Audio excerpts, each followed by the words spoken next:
ఏం ముచ్చట్లు నడుస్తున్నాయి? మస్తుగున్నాయి పిల్ల మూడగట్టుకుని వస్తానా ఆగాగు. ఈ పోరలను సర్కార్ బల్ల చదివిద్దామంటేనే బుగులైతాంది. ఓ కోడలి పిల్ల ఇట్రా ఇట్రా ఇటు ఇటు ఇట్రా ఇట్రా. ఎవరు మా అత్త ఉన్నట్టుందిగా. ఏమంత ఆలోచన చేసుకుంటా పోతున్నావు? ఏమైంది? ఏం చెప్పాలనే అత్త, నాకు రంది పడ్డది. ఏం రంది నీకేమైంది? ఇక్కడ మనిషిని కూర్చునున్నా చూడకపాయి అట్లనే పోతివి. ఏమైంది? ఏం రంది చేస్తున్నావు? కూసో. ఏం చెప్పాలత్త, రంది కాకపోతే ఏంది? ఈ బడి పొరలతోని ఇబ్బంది అవుతుందే. ఏమైంది పిల్ల? నాకు జరపురాగా చెప్పు. సరే సరే చెప్తా. ఈ పోరలను సర్కార్ బళ్ళకు తోలాలంటేనే భయం అవుతుంది అత్త. ఎందుకే అంత గుబులైతున్నావు? వచ్చిన కాంచి చూస్తున్నా ఏదో రంది పడుతున్నావు. ఏందన్నది చెప్తులేదు. జరపురాగా చెప్పే నాకు. లేకపోతే ఏందత్త, ఏ సర్కారో లేలినా సర్కార్ బళ్ళ ముచ్చటైతే మారతలేదు. అవును కొడలా, ఎవరు వెళ్ళినా గట్లనే ఉంటుంది ఈ సర్కారు బళ్ళ సంగతి. సర్కారు బడువుల కొలువు చేసే వాళ్ళ పిల్లలేమో అద్దాల మేడలు ఉన్న భవంతులలో చదువుకుంటారు. ఇక మన సొంత పోరలేమో సర్కారు బడులలో చదువుకొని తిప్పలు పడాల్సిందే. అవునే పిల్ల, ఈ సర్కారు బడుల్లో చదివే పిల్లలను ఈ సర్కారు వాళ్ళు సౌతి పిల్లలను చూసినట్టు చూస్తున్నారు. లేకపోతే ఏందత్త, గీ ఆదర్శ బాడులు, గురుకులాలు, కాలేజీలు, హాస్టళ్లలో చదువుకునే పిల్లలు అన్నమో రామచంద్రని అరిగోసపడుతుండ్రు. అవునే, నిన్న మా పెద్ద బిడ్డ కూడా ఏదో వార్తల్లో చూసిందంట.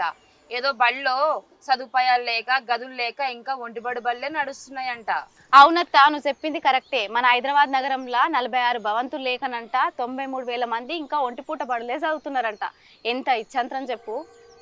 అవునే కోడలి పిల్ల, ఈ కాంగ్రెస్ వాళ్ళకి సోయి ఉండే ఈ సర్కారు నడుపుతున్నారా? నాకు కూడా అట్నే అనిపిస్తుంది అత్త. ఇంకో ముచ్చటత్త, గా మెదక్ జిల్లా హవేలీ గన్పూర్ దగ్గర సర్కార్ బల్లనంట 540 మంది పోరగాళ్ళు చదువుతున్నారంట. ఏంది సర్కారు బళ్ళు అంతమంది చదువుతున్నారా? గా సర్కారు బడిలా ఆడపోరలు మూత్రం పోయినాక పాయఖానలే లేవంట అత్త. ఇప్పుడు ఒక్క ఆడపిల్ల పోవాలంటే ఒక 10 మంది దట్టి గట్టి పోయొస్తుందంట ఒక ఆడపిల్ల. గట్లుందా అత్త సర్కారు బడుల పరిస్థితి. ఏందే ఇన్ని రోజులు పాయఖాన లేకుండానే స్కూల్ నడిపిరా? అసలు ఆ ఊరు పెద్ద మనుషులు, సర్పంచ్లు, సార్లు ఏం చేస్తుర్రే? గీ ముచ్చట తెలిసి అత్త, టీవీలో ఆర్తా పేపర్లో పోయి పెద్ద లడాయే చేసిరు. ఒక్కొక్క బిడ్డ దగ్గర మైక్ పెట్టి ఏంది పరిస్థితి అని అడిగితే ఆ బిడ్డల గోస చెప్పరాదు. ఒక్కొక్కరు ఏడ్చుకుంటూనే చెప్తున్నారు, మాకు ఎటువంటి సవలతులు లేవు, పాయఖానలు లేవు, తిననీక తిండి చక్కగా లేదు, అన్నంలో పురుగులు వస్తున్నాయని. ఆ బిడ్డల గోస ఇంటుంటే నాకైతే మస్తు బాధ అవుతుంది అత్త. అట్నా మా కాలంలోనే అనుకున్నానే, ఇప్పుడు కూడా గిట్లనే తగలబడ్డాయా ఈ సర్కారు బళ్ళు? అవునత్త, గీ మూసీ నది సుందరీకరణ అని గీ సర్కారు వాళ్ళు చేస్తామన్నారుగా. ఈ సర్కార్ బడులలో పోరలు టాయిలెట్లు పోయినిక వసతులే చేయలేకపోయారు. వీళ్ళను బట్టబాష్ చేతలు కాకపోతే వీళ్ళని ఏమనాలి చెప్పు.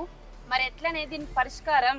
ఏముందత్త, గీ సర్కార్ బడులలో కొలువులు చేస్తారు చూడు, వాళ్ళ పిల్లలు, ప్రజాప్రతినిధుల పిల్లలు, రాజకీయ నాయకుల పిల్లలు, వీళ్ళందరూ సర్కార్ బడుల చదువుతూనే అందరూ చక్కగా అవుతారు. అవు కోడలి పిల్ల, ఇక అప్పుడు దాకా మన బతుకులు ఇంతేనా? అయినా మనం ఎందుకు ఊరుకోవాలే? ఊకోవద్దత్త. ఎవడైతే సర్కార్ కొలువు చేయాలనుకున్నా, ఎన్నికలలో పోటీ చేయాలనుకున్నా, వాళ్ళు ఎవరైతే నిలబడాలనుకుంటారో వాళ్ళు మొత్తం సర్కార్ బల్లనే చదివినోళ్ళై ఉండాలి. లేకపోతే వాళ్ళ కుటుంబం మొత్తం చదివినట్టన్నా ఉండాలి. వాళ్ళు ఆ పత్రాలు చూపిస్తేనే వాళ్ళు కార్యం గట్టెక్కించే పని మనం చెయ్యాలి. అవును కోడలా, నువ్వు చెప్పిన ముచ్చట కరెక్టే. అవునత్త, సర్కార్ బడులల్లో మంచి సౌలతులు చేస్తే మన పోరలు చదువుకొని మంచిగా బాగుపడతారు. ఇక నేను పోయేస్తా అత్త, పొలం కాడుకోతుంటే పిలిచినావు, మళ్ళీ సంధ్యాలకు వస్తా. సరే సరే, మర్చిపోకు సందేహాలకి రా. వస్తా.